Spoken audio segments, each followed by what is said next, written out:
आज का जो हमारा टॉपिक है वो है इपीस्टैटिक्स। मैं आपको बता दूं कि इपीस्टैटिक्स भी पिछले कुछ लेक्चर के एग्जाम्पल के तरह इंटरजेनेटिक इंटरेक्शन ही है। इंटरजेनेटिक इंटरेक्शन को नॉन एलेलिक इंटरेक्शन भी हम कह सकते हैं, और मैंने आपको बताया था कि यहाँ जो इंटरेक्शन होगा वो दो डिफरेंट जीन के बीच में होगा। तो सबसे पहले हम बात करते हैं वर्ड इपीस्टैटिक्स का। इपीस्टैटिक्स जो वर्ड है वो दो वर्ड से मिलकर बना है, इपी और स्टैटिस, जहां इपी का मतलब होता है अबव और स्टैटिस का मतलब होता है स्टैंडिंग। यानी कि इपीस्टैटिस अबव स्टैंडिंग का फिनोमेनन है। और आप जानते हो कि जेनेटिक्स में हम बेसिकली जीन को डिस्कस करते हैं, यानी कि एक जीन का किसी दूसरे जीन के ऊपर स्टैंड होने के फिनोमेनन को हम इपीस्टैटिस कहते हैं। अब मान लो यह कोई ऑब्जेक्ट x है और यह कोई ऑब्जेक्ट y है। अगर इस x पर यह y स्टैंड कर जाए तो क्या x को पूरी तरह से सप्रेस कर देगा? तो हाँ कर देगा। और इसी फिनोमेनन को हम इपीस्टैटिस कहते हैं। यानी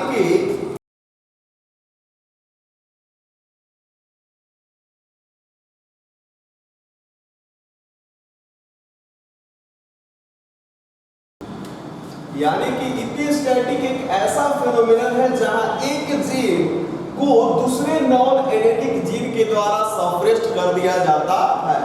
आप एग्जांपल से समझिए, सपोज यह कोई जीन x है और यह कोई जीन y है, और यह x जीन के कारण कोई भी कैरेक्टर है। सपोज जब यह x अपने डोमिनेंट फॉर्म में है तो फ्लावर का कलर रेड है, और यह x जब अपने रिसेसिव फॉर्म में है तो फ्लावर का कलर व्हाइट है। यह दूसरा जीन y है। अब यह y जीन x के साथ आया और y जीन क्या किया कि x के कैरेक्टर को सप्रेस्ड कर दिया और फ्लावर का कलर कैसा कर दिया? पर्पल। आपने देखा कि x अपने डोमिनेंट फॉर्म में रेड कलर देगा, रिसेसिव फॉर्म में व्हाइट, लेकिन y के आने के कारण इसने कलर कौन सा दिया? पर्पल। यानी कि यहाँ जो y जीन है वो x को सप्रेस्ड कर दिया। आप ध्यान से देखिए तो इपीस्टैटिक में दो जीन आते हैं। एक जो सप्रेस्ड होता है, one gene is suppressed by another non allylic gene, यानी कि एक जीन किसी दूसरे के द्वारा सप्रेस्ड हो जाता है। तो यहाँ दो जीन है, एक वो जो सप्रेस्ड कर रहा है यानी जो दूसरे जीन को दबा रहा है। यहाँ इस एग्जांपल में y x को सप्रेस्ड कर रहा है तो हम y को इपीस्टैटिक जीन कहेंगे। और किसका कैरेक्टर सप्रेस्ड हो रहा है, दब रहा है? तो x का, तो हम लोग x को हाइपोस्टैटिक जीन कहेंगे। यानी कि इपीस्टैटिक्स के टर्म में two different types of gene होते हैं, इपीस्टैटिक और हाइपोस्टैटिक। जो दबाता है वो इपीस्टैटिक है और जो दब जाता है वो हाइपोस्टैटिक है। इपीस्टैटिस दो प्रकार के होते हैं, डोमिनेंट इपीस्टैटिस और रिसेसिव इपीस्टैटिस।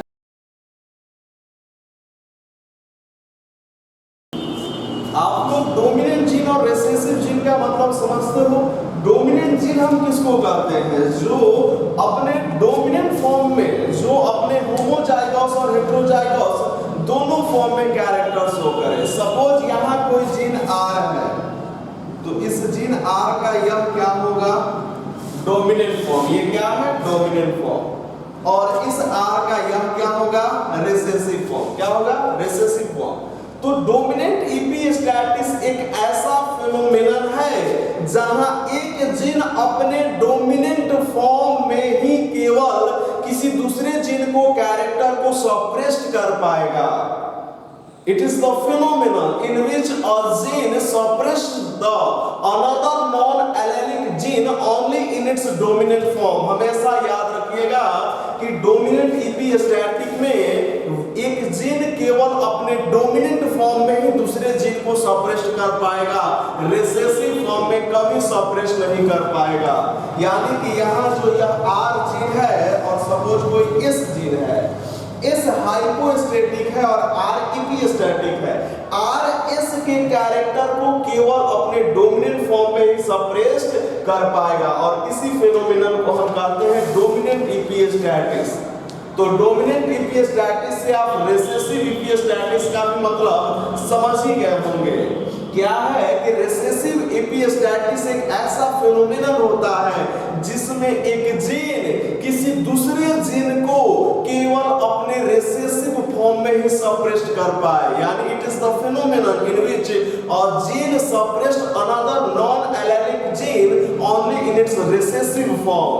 यानी कि यह जो R है, सपोज दूसरा एग्जांपल लेते हैं, यह जो जीन R है वो इपिस्टैटिक है और S हाइपोस्टैटिक है, लेकिन R केवल इसी फॉर्म में, अपने रेसेसिव फॉर्म में ही अगर S के कैरेक्टर को सप्रेस्ड कर पा रहा है तो उस फिनोमिनन को हम रेसेसिव इपिस्टैटिस कहते हैं।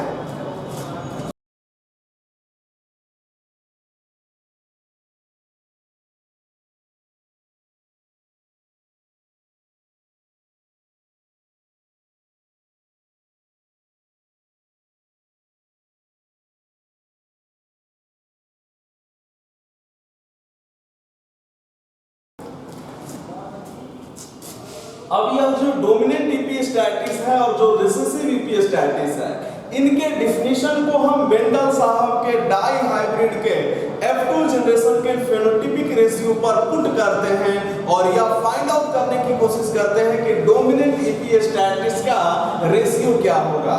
तो आप जानते हैं कि मेंडल साहब के डाई हाइब्रिड का रेशियो कितना है, 9:3:3:1 होता है।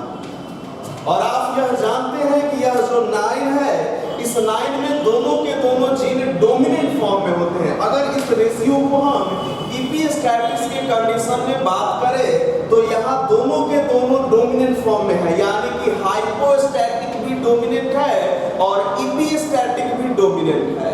तो मैंने क्या बताया कि जब इपिस्टैटिक डोमिनेंट फॉर्म में होगा तो अपना कैरेक्टर शो करेगा डोमिनेंट इपिस्टैटिस के एग्जांपल में। तो इस 9 के कंडीशन में किसका कैरेक्टर होगा, इपिस्टैटिस का। यह 3 और यह 3, इस दोनों 3 में एक में हाइपोस्टैटिक डोमिनेंट होगा तो दूसरे में इपिस्टैटिक डोमिनेंट होगा। मान लेते हैं कि इस 3 में इपिस्टैटिक डोमिनेंट है, तो इपिस्टैटिक डोमिनेंट है तो कैरेक्टर किसका होगा, इपिस्टैटिक का। तो इपिस्टैटिक के कैरेक्टर वाले कितने मिले, 12 प्लस। अब यह 3 में हाइपोस्टैटिक डोमिनेंट है और इपिस्टैटिक रिसेसिव है, तो हाइपोस्टैटिक डोमिनेंट है तो कैरेक्टर किसका होगा, हाइपोस्टैटिक का। और यहां एक में हाइपोस्टैटिक भी रिसेसिव है और इपिस्टैटिक भी रिसेसिव है, तो कैरेक्टर किसका होगा, हाइपोस्टैटिक के रिसेसिव फॉर्म का। किसका, रिसेसिव फॉर्म का।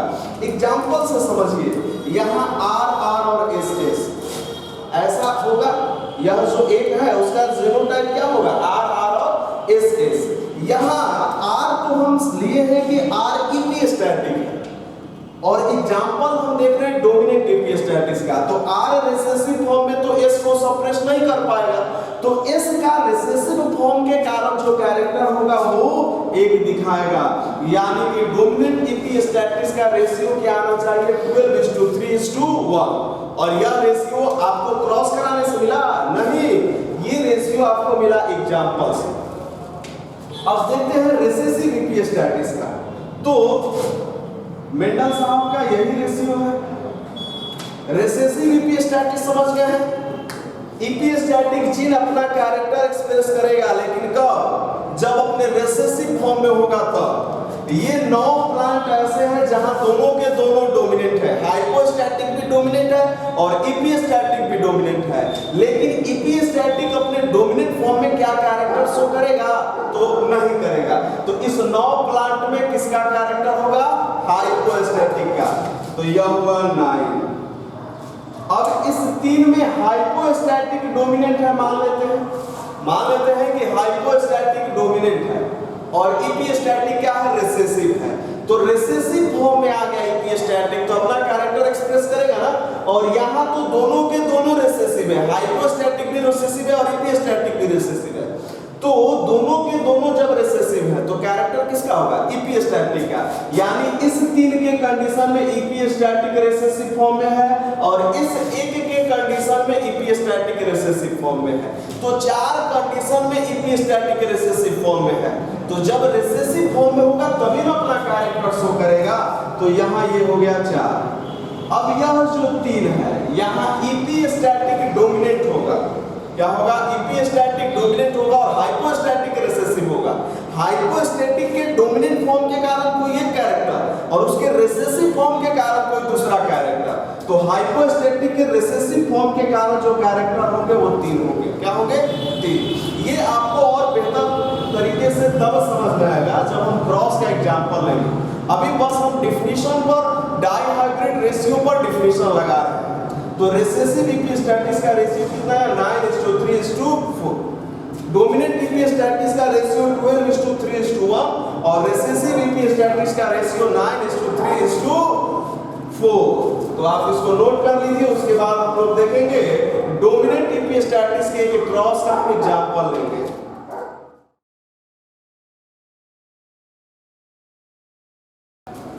जो हमारा डोमिनेंट इपिस्टैटिस का एग्जांपल है वो है fruit colour in summer squares. आप fruit shape in summer squares पर मैंने आपको एक एग्जांपल बताया था।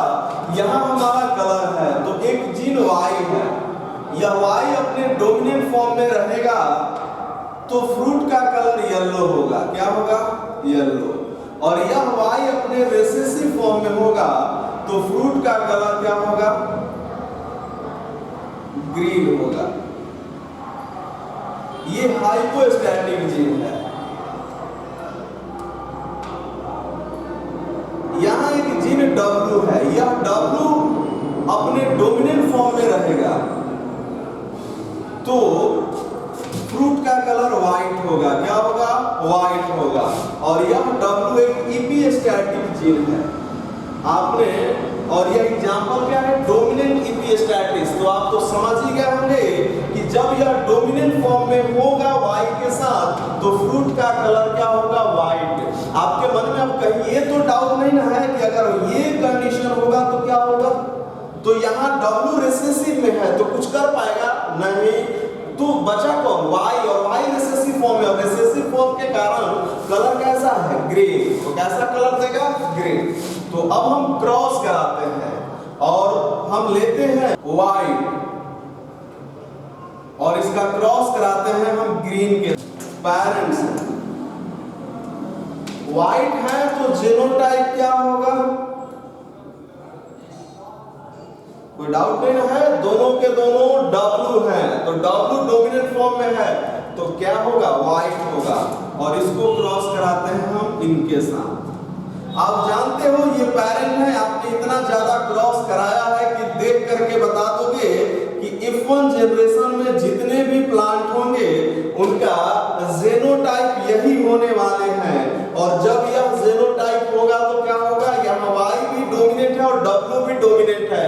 एग्जांपल है डोमिनेंट इपिस्टैटिस, यानी कि अगर इपिस्टैटिक अपने डोमिनेंट फॉर्म में होगा तो Y के कैरेक्टर को सप्रेस कर देगा, यानी कि F1 जनरेशन के सारे समर स्क्वायर्स फ्रूट के जो कलर होंगे वो क्या होंगे? व्हाइट।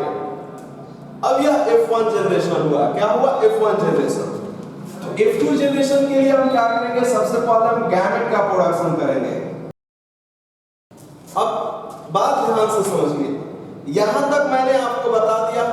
अब आप इतने सारे क्रॉस कराए हो कि आगे आप क्रॉस करा लोगे, तो अब आपकी ड्यूटी क्या है कि आप इसका क्रॉस खुद से कराओगे और आप देखोगे कि रिजल्ट क्या आता है।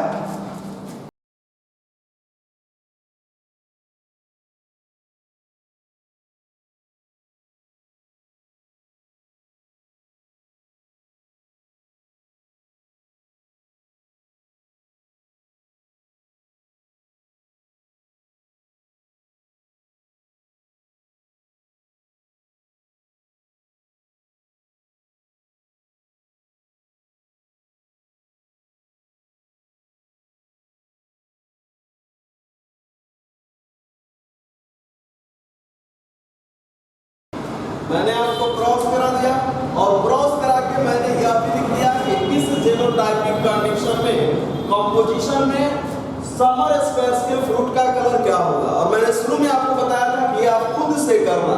अब मैं काउंट कर दे रहा हूं। व्हाइट जो है 1 2 3 4 5 6, 7, 8, 9, 10, 11, 12 आपको 12 प्लांट वैसे मिले जिसके फ्रूट का कलर जो था वो क्या था, व्हाइट। उसके बाद देखिए 1, 2, 3 ऐसे मिले जिसके फ्रूट का कलर क्या था, येलो, और 1 ऐसा मिला जिसके फ्रूट का कलर क्या था, ग्रीन। तो ये हुआ आपका डोमिनेंट इपिस्टैटिस का फेनोटिपिक रेशियो 12:3:1। जब हम लोग डिफिनेशन पर देखे थे तो यही आया था ना। इतने सारे एग्जांपल में आप तो समझ ही गए होंगे कि क्रॉस का टेंशन छोड़िए, अगर हमको एग्जांपल भी नहीं मालूम है, सपोज आप भूल गए कि डोमिनेंट इपिस्टैटिस के कंडीशन में सर ने क्या एग्जांपल लिया था, तो भी टेंशन की बात नहीं है। डोमिनेंट इपिस्टैटिस का डेफिनेशन समझते हो तो मेंडल साहब के डाई हाइब्रिड क्रॉस पर उस डेफिनेशन को पुट करो और आप रेशियो निकाल लोगे। तो आप इसको नोट कर लीजिए।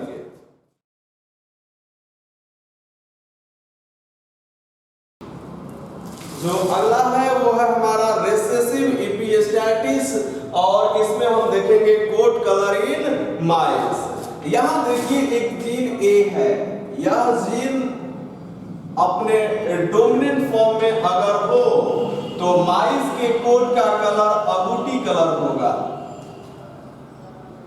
जबकि यही अगर अपने रेसेसिव फॉर्म में हो तो कलर ब्लैक होगा। दूसरा जीन बी है, क्या है, बी है, और अगर यह जीन बी अपने रेसेसिव फॉर्म में हो तो माइस के कोट का कलर क्या होगा, एल्बिनो होगा। क्या होगा, एल्बिनो। अब आप सोचोगे कि सर बी जीन का डायरेक्ट रेसेसिव फॉर्म आपने क्यों लिख दिया, तो ये हम कौन सा एग्जांपल देख रहे हैं, रेसेसिव इपिस्टैटिस। और रेसेसिव इपिस्टैटिस कैसा फिनोमेनन है, वैसा फिनोमेनन है जिसमें एक जीन दूसरे जीन को सप्रेस अपने रेसेसिव फॉर्म में ही कर पाएगा। यानी कि अगर यह बी अपने डोमिनेंट फॉर्म में इनमें से किसी के साथ भी हो, बी डोमिनेंट फॉर्म में ए के डोमिनेंट फॉर्म में हो, तो बी का कोई फर्क नहीं पड़ने वाला, कलर कैसा होगा, अगूटी। यहां जो बी लिए हैं, बी इसलिए लिए हैं ताकि क्रॉस कराने में डब्लू थोड़ा सा कंफ्यूजन वाला हो जाता है, कैपिटल डब्लू और स्मॉल डब्लू में। नहीं तो आप इसको क्या लेकर के करना, डब्लू, क्या है, डब्लू। यानी कि रेसेसिव फॉर्म में जब डब्लू होगा तो कलर क्या होगा, एल्बिनो।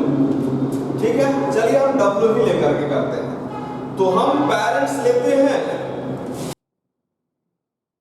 यह जीनोटाइप। जरा इस जीनोटाइप में देखिए डब्लू अपने डोमिनेंट फॉर्म में है, तो क्या डब्लू के डोमिनेंट फॉर्म से कोई असर पड़ने वाला है, तो नहीं है। तो कैरेक्टर किसका होगा, ए का, यानी कि यह कौन सा है, अगूटी। और इसको हम क्रॉस कराते हैं। अब यहां डब्लू रेसेसिव फॉर्म में है, तो रेसेसिव फॉर्म में है तो फर्क पड़ेगा ना, तो यहां क्या होगा, एल्बिनो। क्या होगा, एल्बिनो। मैंने आपको जीनोटाइप लिख के कलर समझाया है, इसलिए ताकि आप क्रॉस में आपको कलर पहचानने में कोई कंफ्यूजन ना हो। तो ये पेरेंट है, और जब पेरेंट को क्रॉस कराइएगा तो यही ना जीनोटाइप मिलेगा। यहाँ ए डोमिनेंट है, डब्ल्यू डोमिनेंट है, डब्ल्यू इपिस्टैटिक जीन है, डोमिनेंट फॉर्म से कोई मतलब नहीं, क्योंकि यह एग्जांपल है रेसेसिव इपिस्टैटिस का। तो कलर कैसा होगा, अगूटी। यानी कि जब आप अगूटी कलर के माइस को एल्बिनो कलर के माइस के साथ क्रॉस कराओगे तो जो F1 जनरेशन मिलेंगे वो सारे के सारे अगूटी कलर के होंगे।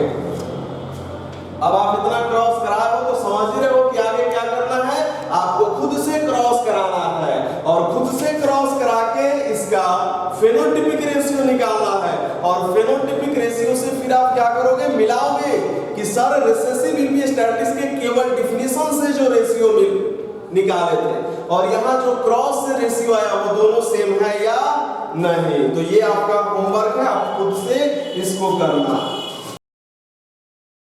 यानी कि वीडियो पॉज करके खुद से करना है इसको।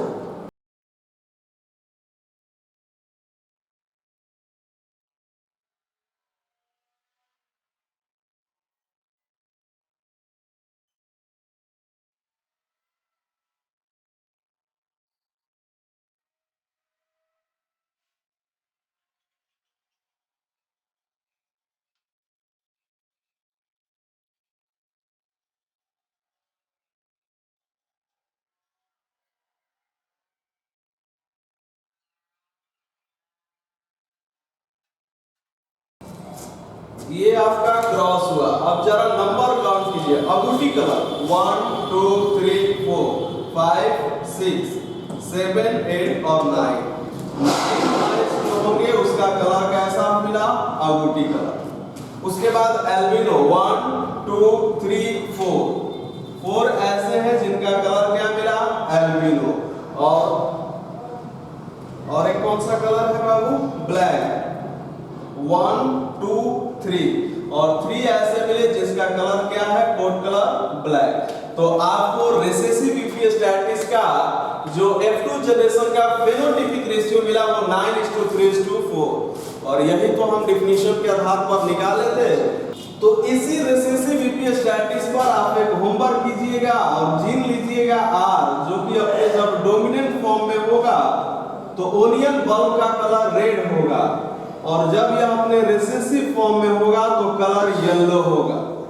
और W जो है वो इपिस्टैटिक जीन है जो अपने रिसेसिव फॉर्म में व्हाइट कलर देगा। आपको यह क्रॉस खुद से कराना है। ये onion bulb, colour of onion bulb का एग्जांपल है जो कि रिसेसिव इपिस्टैटिस के अंदर में पढ़ा जाता है। तो जो आज का हमारा सेकंड टाइप्स ऑफ जीन है वो है सप्लीमेंट्री जीन।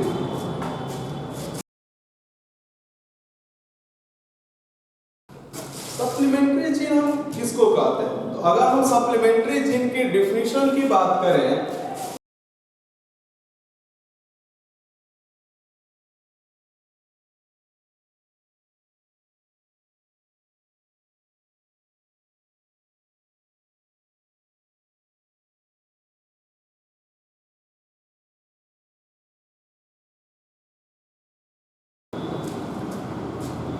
देखिए क्या लिखा गया है। Pair of non allylic gene in which one express it's phenotype independently. Non allylic gene का ऐसा पेयर जिसमें एक अपना फेनोटाइप इंडिपेंडेंटली शो करेगा। हम सप्लीमेंट्री जीन को पढ़ने के लिए जो एग्जांपल लेंगे वो है सीड कलर इन लवलव प्लांट, यानी कि सीड कलर इन लवलव। इसमें एक जीन होता है के, या अगर अपने डोमिनेंट फॉर्म में हो तो लवलव का जो सीड कलर होगा उसका सीड का जो कोट कलर होगा वो खाकी कलर का होगा। जब यह के जीन अपने रिसेसिव फॉर्म में होगा तो उसका कलर बफ कलर होगा। क्या होगा? बफ कलर। यह के pair of non allylic gene का वो जीन है जो अपना फेनोटाइप इंडिपेंडेंटली एक्सप्रेस करेगा। तो यहां तक तो समझ में आता है। But the dominant form of supplementary gene, जो सप्लीमेंट्री जीन का जो डोमिनेंट फॉर्म होगा, यहीं पर डिफिनीशन में लिख दिया है कि डोमिनेंट फॉर्म, यानी कि जो दूसरा जीन होगा, जो दूसरा पेयर होगा, उसके डोमिनेंट फॉर्म को अपना कैरेक्टर एक्सप्रेस करने के लिए दूसरे जीन के डोमिनेंट फॉर्म की जरूरत होती है। यानी कि दूसरा जीन एक एल है। क्या है? एल। यह एल क्या इंडिविजुअली अपना कैरेक्टर एक्सप्रेस कर पाएगा? तो नहीं कर पाएगा। यानी कि यह एल इंडिविजुअली नो एक्सप्रेशन होगा, क्योंकि डिफिनीशन में लिखा गया है कि इस एल को अपना कैरेक्टर एक्सप्रेस करने के लिए इस जीन का जो इसके पेयर में है उस जीन के डोमिनेंट फॉर्म की जरूरत होती है। तो यह एल इंडिविजुअली अपना कैरेक्टर एक्सप्रेस नहीं कर पाएगा। यानी कि अगर कोई कंपोजिशन यह हो या ये हो तो इस दोनों ही कंडीशन में कोई फेनोटाइप नहीं आएगा जब यह इंडिविजुअली हो। और इनके रिसेसिव का तो बात करना ही नहीं है कि यह रिसेसिव फॉर्म में कोई एक्सप्रेशन देंगे। यानी कि यह अपना कैरेक्टर तभी एक्सप्रेस कर पाएगा जब इसके जीन के साथ डोमिनेंट फॉर्म में होगा। यानी कि जब के और एल दोनों जीन जब डोमिनेंट फॉर्म में होंगे तब एल अपना फेनोटाइप एक्सप्रेस कर पाएगा और उस कंडीशन में लवलव के सीड कोट का कलर क्या होगा?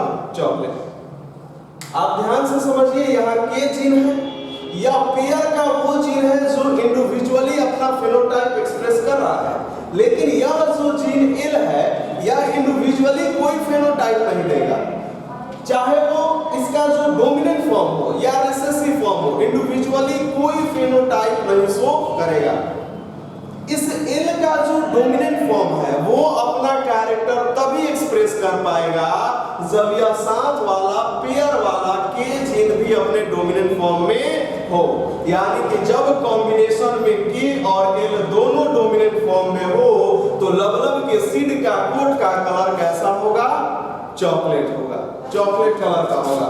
नहीं तो के इंडिविजुअली है तो खाकी कलर और के रिसेसिव फॉर्म में है तो वफ कलर। आइए अब इसको हम क्रॉस करा के देखते हैं कि क्रॉस पर क्या रिजल्ट मिलता है।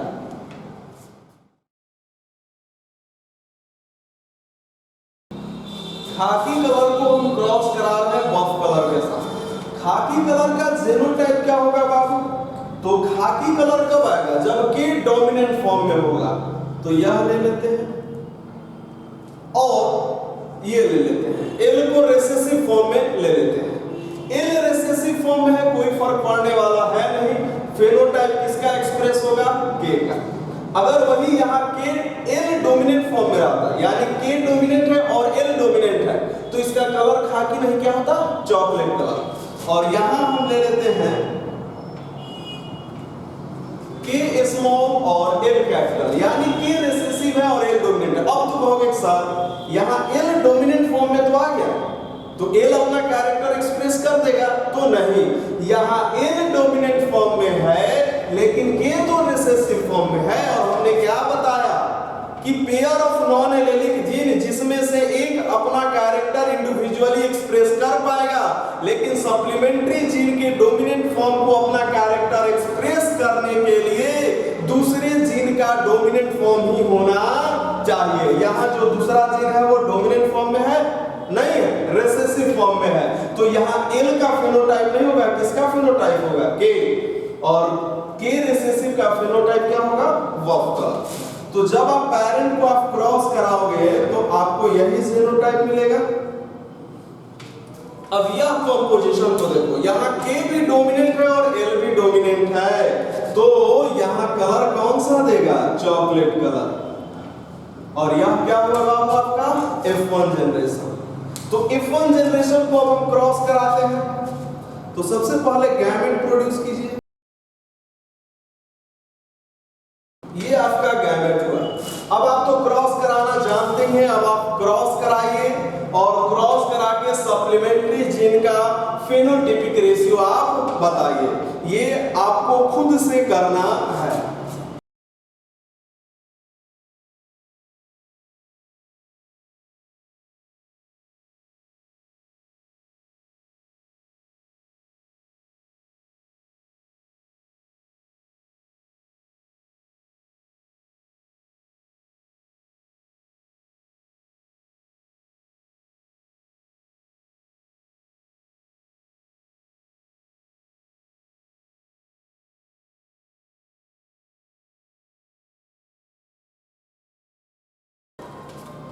जब आप वीडियो को पॉज करके क्रॉस कराइएगा तो यही आपको क्रॉस मिलेगा। अब देखिए इस कंपोजिशन को जरा देखिए, यहाँ दोनों के दोनों डोमिनेंट हैं तो चॉकलेट कलर, यहाँ दोनों के दोनों डोमिनेंट हैं तो चॉकलेट कलर, सेम यहाँ चॉकलेट कलर। अब यहाँ देखिए के डोमिनेंट है लेकिन एल रिसेसिव है, तो एल सप्लीमेंट्री जीन है, इसको भी किस फॉर्म में होना चाहिए था? अपना फेनोटाइप एक्सप्रेस करने के लिए डोमिनेंट फॉर्म में ही होना चाहिए था, लेकिन रिसेसिव में है तो क्या एक्सप्रेस कर पाएगा? नहीं। के डोमिनेंट है तो डोमिनेंट के कारण कौन सा कलर? खाकी कलर। यहाँ देखिए, यहाँ एल तो डोमिनेंट है लेकिन के रिसेसिव है तो कलर कौन सा? बफ। इसी तरह से 16 फेनोटाइपिक कंपोजिशन का मैंने फीचर्स फेनोटाइप लिख दिया। अब जरा काउंट कीजिए, सबसे पहले चॉकलेट कलर को हम देखते हैं, तो 1 2 3 4 5 6 7 8 और 9 के सीड का कलर क्या होगा? Chocolate colour. उसके बाद खाकी कलर 1 2 और 3 ऐसे हैं जिसका कलर क्या है? खाकी। और उसके बाद 1 2 3 4 और 4 ऐसे सीड्स मिलेंगे जिसका कलर क्या होगा? बफ कलर। तो आपको सप्लीमेंट्री जीन का जो रेशियो आएगा वो 9:3:4। अब आप बोलोगे कि सर इसमें आपने डिफिनीशन पर पुट करके नहीं दिखाया कि रेशियो यही आएगा, तो आप खुद देख लीजिए मेंडल साहब का डाई हाइब्रिड क्रॉस का रेशियो कितना होता है 9:3:3:1, जिसमें आप तो जानते ही हो कि इस 9 में दोनों के दोनों डोमिनेंट फॉर्म में होंगे। तो जब दोनों के दोनों डोमिनेंट फॉर्म में होंगे तो जो एल है उसका भी कैरेक्टर होगा, यानी कि यह 9 चॉकलेट हो गए। अब यह 3, इसमें एक डोमिनेंट होगा एक रिसेसिव होगा। सपोज के डोमिनेंट है और एल रिसेसिव है, तो एल रिसेसिव है तो अपना कैरेक्टर दिखाएगा नहीं, के डोमिनेंट है तो के के कारण कलर कौन सा होगा, खाकी। कौन सा कलर होगा, खाकी। यहां मान लेते हैं कि के रिसेसिव है और एल डोमिनेंट है, के रिसेसिव है और एल डोमिनेंट है, तो एल डोमिनेंट तो है लेकिन के क्या है, रिसेसिव है। तो इस कंडीशन में भी के अपना फीचर नहीं दिखा, एल अपना फीचर नहीं दिखा पाएगा, तो बात किसका होगा, के का। और कैसा के है, रिसेसिव है, तो यहाँ कलर कैसा हुआ, बफ कलर। और इसमें भी दोनों के दोनों रिसेसिव है, तो एल रिसेसिव से तो कोई फायदा है नहीं, के रिसेसिव है, तो यहाँ भी बात किसका होगा, के रिसेसिव का। और के रिसेसिव के कारण कलर कौन सा होगा, बफ। तो इस 4 के कंडीशन में कैसा कलर होगा, बफ कलर, यानी कि 9 चॉकलेट 3 खाकी और 4 बफ कलर डिफिनीशन के हिसाब से। यहाँ देखिए 9 चॉकलेट 3 खाकी और 4 बफ कलर। तो ये था आपका सप्लीमेंट्री जी। आज के लिए इतना ही।